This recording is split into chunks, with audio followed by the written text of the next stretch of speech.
Good morning बच्चों। आज हम पढ़ेंगे भूगोल का अगला चैप्टर नंबर 3, पृथ्वी की गतियाँ। ठीक है, पृथ्वी की गतियाँ। जैसा कि आप जानते हैं कि पृथ्वी की गति कितने प्रकार की होती है? 2 प्रकार की, घूर्णन और परिक्रमण।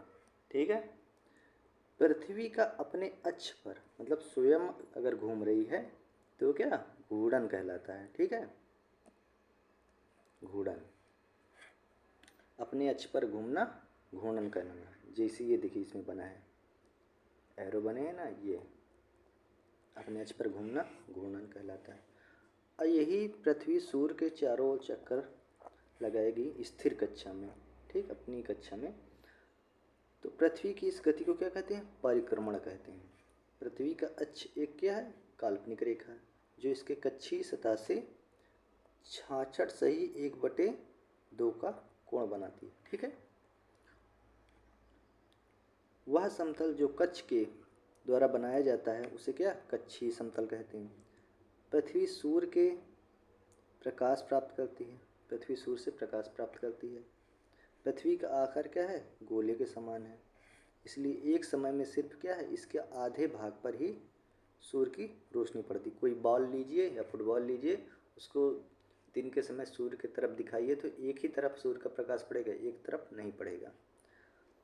सूर्य की ओर वाले भाग पर दिन होता है, जबकि दूसरा भाग जो सूर्य से दूर होता है वह रात होती है। ग्लोब पर वह वृत्त जो दिन तथा रात को विभाजित करता है प्रदीप्त वृत्त कहते हैं। ठीक है, प्रदीप्त वृत्त कहते हैं। अब यहाँ देख लीजिए चाहे, अब देखिए ये दक्षिण ध्रुव है, ये उत्तर ध्रुव, ये एक लाइन गई है उत्तर और दक्षिण ध्रुव को मिलाती है। ठीक है,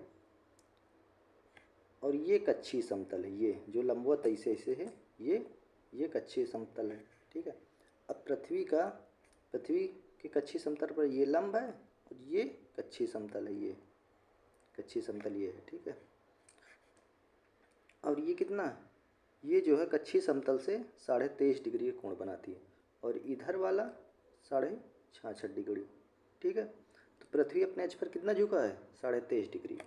और ये कर्क रेखा, ये विषुवत रेखा, ये मकर रेखा, ये ऐसे तिरछी जाती हैं क्योंकि पृथ्वी ऐसे झुका है। ठीक है, अब देखिए ये सूर्य है इस वाले चित्र में और ये सूर्य का प्रकाश है। अब ये पृथ्वी है, ये कक्षीय समतल पे झुका हुआ है, उत्तर ध्रुव दक्षिण ध्रुव। ठीक है, लेकिन सूर्य का प्रकाश कैसे पड़ेगा? ऐसे पड़ेगा, वो कक्षीय समतल के हिसाब से थोड़ी पड़ेगा, ऐसे पड़ेगा, इतने पड़ेगा। ठीक है, तो जब इस तरफ सूर्य होगा तो क्या होगा? इतने पर सूर्य का प्रकाश होगा, इतने पर नहीं पड़ेगा इस तरफ, तो ये प्रदीप्त वृत्त कहलाया जिधर नहीं पड़ रहा। ठीक है, अब देखिए ये उत्तर ध्रुव है, तो जब इस तरफ से सूर्य प्रकाश पड़ रहा है तो ये पूरे उत्तर ध्रुव पर भी पड़ रहा है ना, इसीलिए कहते हैं कि 6 महीने रात इकट्ठे रात होती है, 6 महीने दिन होता है। किधर? उत्तर ध्रुव और दक्षिण ध्रुव। तो जब इधर से पड़ेगा तो इधर ये वाले उत्तर ध्रुव पर पूरा 6 महीने दिन होगा। ठीक है, जब इधर से पड़ेगा, मान लो इधर सूर्य है, इधर से पड़ोगे तो इस हिस्से पर ये दक्षिण ध्रुव पर पूरा 6 महीने दिन होगा और उत्तर ध्रुव पर 6 महीने रात होगी। ठीक है, यह वृत्त कक्ष के, अब इधर देख लीजिए प्रदीप्त वृत्त, यह वृत्त अक्ष के साथ नहीं मिलता। जैसे कि आप चित्र देख सकते, चित्र देख लिया, पृथ्वी अपने अक्ष पर एक चक्कर पूरा करने में लगभग कितना 24 घंटे का समय लेती लगभग। ठीक है, घूर्णन के समय काल को पृथ्वी का दिन कहा जाता है। ठीक है, जो दिन और रात होती हैं पृथ्वी का अपने दूरी पर घूमने के कारण होती हैं। यही पृथ्वी की दैनिक गति है। ठीक है,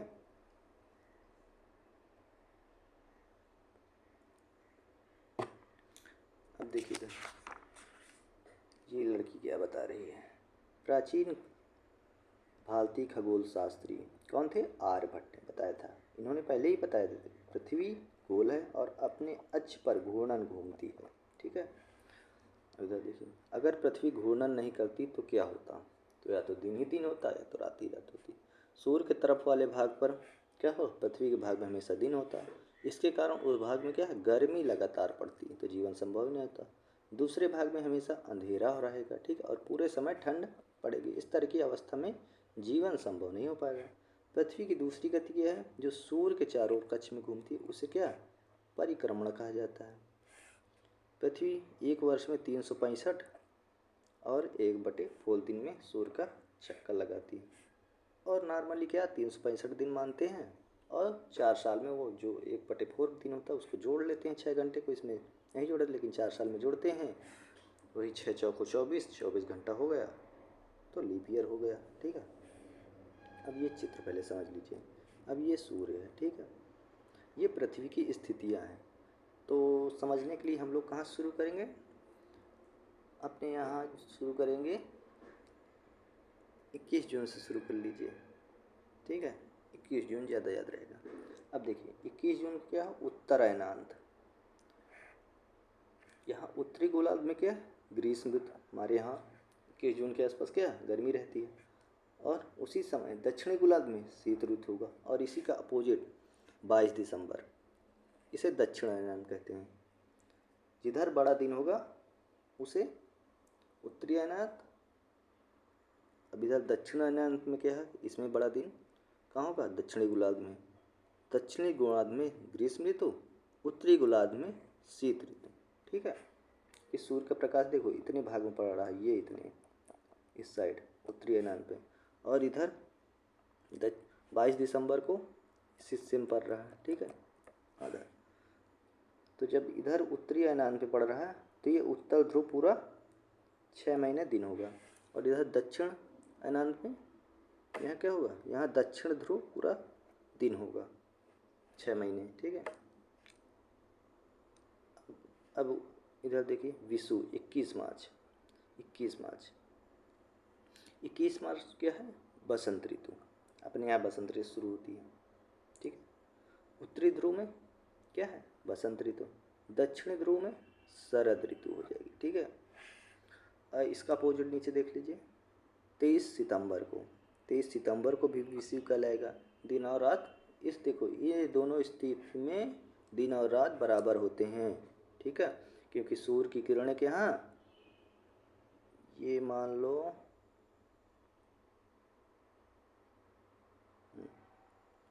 ये कर्क रेखा है, तो सूर्य की किरणें सीधा पड़ती हैं ऐसे, ठीक है। तो दिन और रात क्या होगा, बराबर होंगे, कम ज़्यादा नहीं होंगे, ठीक है। इस तरह यहाँ से देखो, इधर इधर पड़ेगा तो दिन और रात बराबर होंगे, ठीक है। 23 सितंबर को क्या होगा, उत्तर ध्रुव में शरद ऋतु, दक्षिण ध्रुव में बसंत ऋतु। 23 सितंबर को हमारे यहाँ क्या होता है, हल्की हल्की ठंडी पड़ने लगती है, ठीक है। अब देखिए 4 वर्षों में प्रत्येक वर्ष बचे हुए 6 घंटे लगा मिलकर एक दिन यानी 24 घंटे के बराबर होते हैं। इनको फरवरी के महीने में जोड़ा जाता है। इस प्रकार प्रत्येक चौथे वर्ष फरवरी 28 के बदले 29 दिन का हो जाता है। ऐसा वर्ष 366 दिन होते हैं, उसमें लीप वर्ष कहा जाता है, ठीक है। पृथ्वी दीर्घवृत्ताकार पथ पर सूर्य के चारों ओर चक्कर लगाती है। दीर्घवृत्ताकार क्या है ये बता चुके हैं, ये दीर्घवृत्ताकार। खाली वृत्ताकार तो ये है, लेकिन दीर्घवृत्ताकार ये है, ठीक है। पृथ्वी पूरे कक्ष में एक ही दिशा में झुकी हुई है, ठीक है।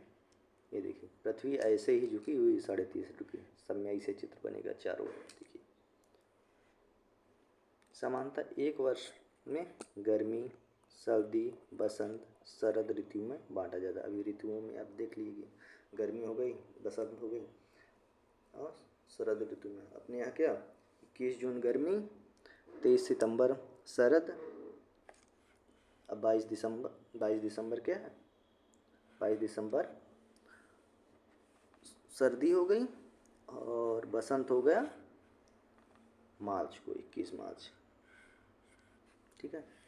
ऋतुओं में परिवर्तन अब क्यों होता है, सूर्य के चारों ओर पृथ्वी की स्थिति में परिवर्तन क्यों है। ऋतुओं में परिवर्तन क्या होगा, सूर्य पृथ्वी की स्थिति सूर्य के सापेक्ष, मतलब पृथ्वी कहाँ पर है, पृथ्वी यहाँ पर है कि यहाँ पर है कि यहाँ पर है कि यहाँ पर है, इसी हिसाब से ऋतुओं में परिवर्तन होता है, गर्मी, सर्दी, बसंत एवं शरद ऋतु, ठीक है। देखिए ये जो लड़की बताती है आओ कुछ करके सीखें। इसको सीखना हो तो आप सीख सकते हैं, जो बच्चे क्लास 6 में हैं वो सीखें, बाकी बड़े बच्चे नहीं। 21 जून को उत्तरी गोलार्ध सूर्य की तरफ झुका है। सूर्य की किरणें कर्क रेखा पर सीधी पड़ती हैं। 21 जून को क्या होता है कि उत्तरी गोलार्ध सूर्य की तरफ झुका है। अभी आप चित्र में देख चुके हैं, सूर्य की किरणें कर्क रेखा पर सीधी पड़ती हैं। इसके परिणाम स्वरूप क्या होगा, इन क्षेत्रों में ऊष्मा अधिक प्राप्त होती है, गर्मी अधिक पड़ने लगती है। ठीक है, ध्रुवों के पास क्या होता है, वाले क्षेत्रों में कम ऊष्मा प्राप्त होती है, क्योंकि वहाँ सूर्य की किरणें क्या है, तिरछी पड़ती हैं। उत्तर ध्रुव सूर्य की तरफ झुका होता है। उत्तरी ध्रुव रेखा के बाद वाले भागों पर लगभग 6 महीने तक लगातार दिन रहता है। अभी हम बता चुके हैं, 6 महीने तक लगातार दिन रहता है उत्तरी ध्रुव रेखा के बाद। ठीक, उत्तरी गोलार्ध के बहुत बड़े भाग में सूर्य की रोशनी प्राप्त होती है, इसलिए विषुवत वृत्त के उत्तरी भाग में गर्मी का मौसम होता है। 21 जून को क्या होगा, इन क्षेत्र में सबसे लंबा दिन तथा सबसे छोटी रातें होती है। अपने यहाँ क्या होता है, 21 जून को सबसे लंबा दिन और छोटी रातें होती है। पृथ्वी की इस अवस्था को उत्तरायणांत कहते हैं। ठीक है, विचित्र में देख सकते हैं। अब 22 दिसंबर के बारे में। 22 दिसंबर को दक्षिण ध्रुव के सूर्य की ओर झुके होने के कारण, दक्षिण ध्रुव सूर्य की ओर झुका होता है, मकर रेखा पर सूर्य की किरणें सीधी पड़ती हैं। अब 22 दिसंबर को क्या, 21 जून की क्या कर्क रेखा पर पड़ती थी लंबवत, अब 22 दिसंबर को मकर रेखा पर। क्योंकि सूर्य की किरणें मकर रेखा पर लंबवत पड़ती हैं, इसलिए दक्षिणी गोलार्ध में बहुत बड़े भाग पर प्रकाश प्राप्त होगा। ठीक है, इसलिए दक्षिणी गोलार्ध में क्या है, लंबे दिन तथा छोटी रातें वाली ग्रीष्म ऋतु होगी। इसके ठीक विपरीत स्थिति उत्तरी गोलार्ध में होती है। ठीक है, पृथ्वी की इस अवस्था को दक्षिणायनात कहते हैं। क्या आप जानते हैं कि ऑस्ट्रेलिया में ग्रीष्म ऋतु में ऑस्ट्रेलिया में जो है क्रिसमस ऋतु मनाया जाता है। कब, ग्रीष्म ऋतु में क्रिसमस का पर्व मनाया जाता है, वो गर्मी होती है। ठीक है, अब 21 मार्च और 23 सितंबर की बात करते हैं। इसमें क्या, सूर्य की किरणें विषुवत वृत्त पर पड़ती हैं। ठीक है, अभी बताए थे 21 मार्च और 23 सितंबर को सूर्य की किरणें कहाँ, विषुवत वृत्त पर पड़ेंगी, सीधी सीधी पड़ती हैं। इसलिए इस अवस्था में कोई भी ध्रुव सूर्य की तरफ झुका नहीं होता, इसलिए पूरी पृथ्वी पर रात एवं दिन बराबर। इसमें उत्तर ध्रुव और दक्षिण ध्रुव से कोई मतलब नहीं, पूरी पृथ्वी पर क्या होगा, रात एवं दिन बराबर होंगी। इसे विषुव की स्थिति कहा जाता है। ठीक है, अब देखिए चित्र देख लीजिए एक बार। देखिए ये वाली स्थिति में क्या होगा, ये दोनों स्थिति में दिन और रात बराबर होंगे, उत्तर और दक्षिण ध्रुव में उसमें भी। ठीक है, लेकिन इसमें 6 महीने की रात दिन होंगे। ठीक,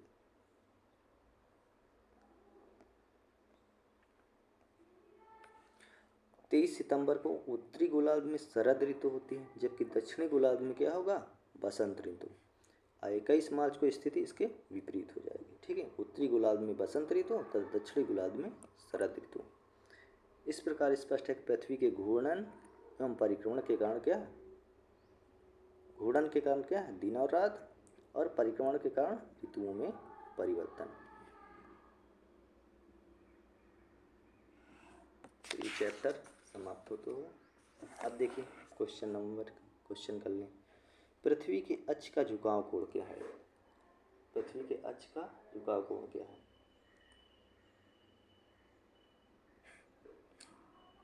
66 से 1/2 डिग्री। अभी यहाँ देख चुके हैं।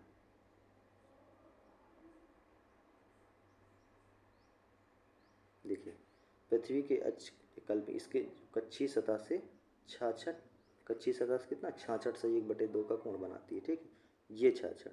ठीक है,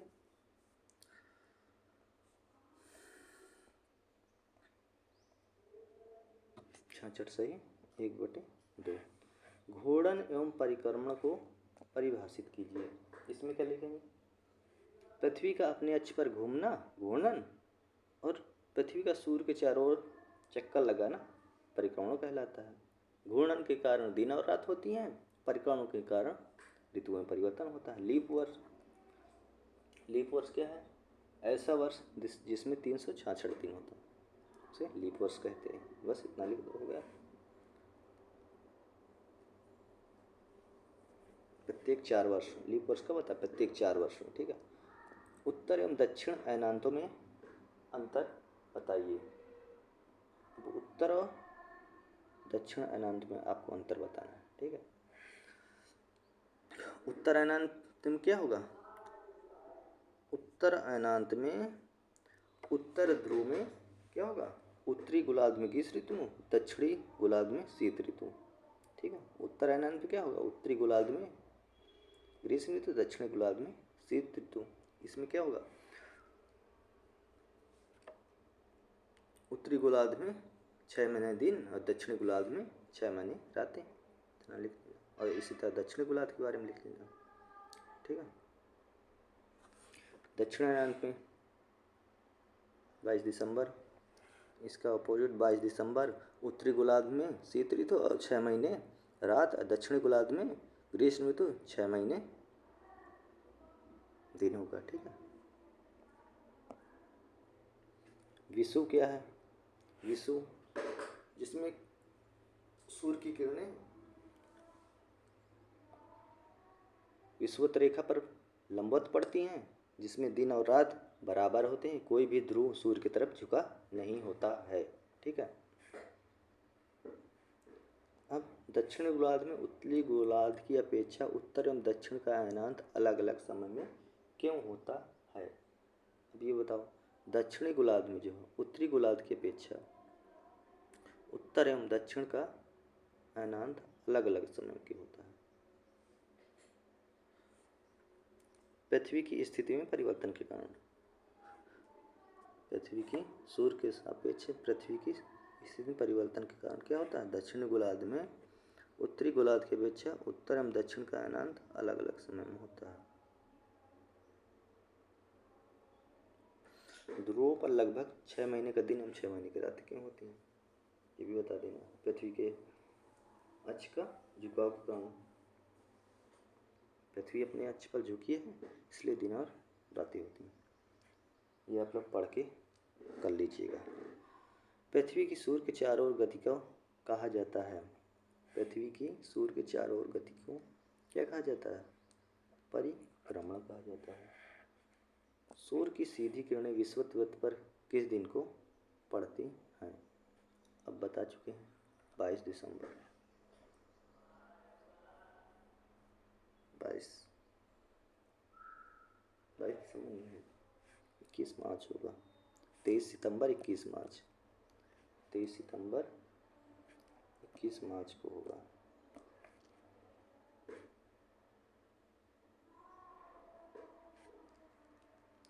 मार्च को 23 सितंबर। गर्मी में क्रिसमस का पर्व कहाँ मनाया जाता है? ऑस्ट्रेलिया में। ऋतुओं में परिवर्तन पृथ्वी की किस गति के कारण होता है? परिक्रमण, ठीक है।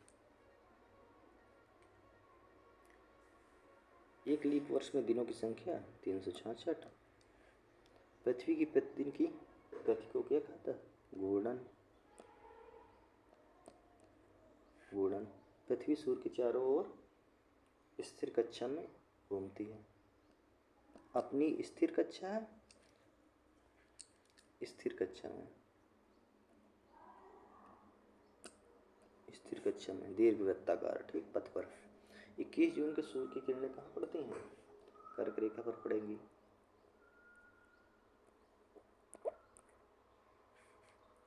शीत ऋतु में क्या होते हैं? दिन छोटे कब होते हैं? शीत ऋतु में दिन छोटे होते हैं। तो ये चैप्टर भी आपका समाप्त होगा। कोई भी डाउट हो तो आप कमेंट में कर सकते हैं। लाइक एंड कमेंट करते रहें।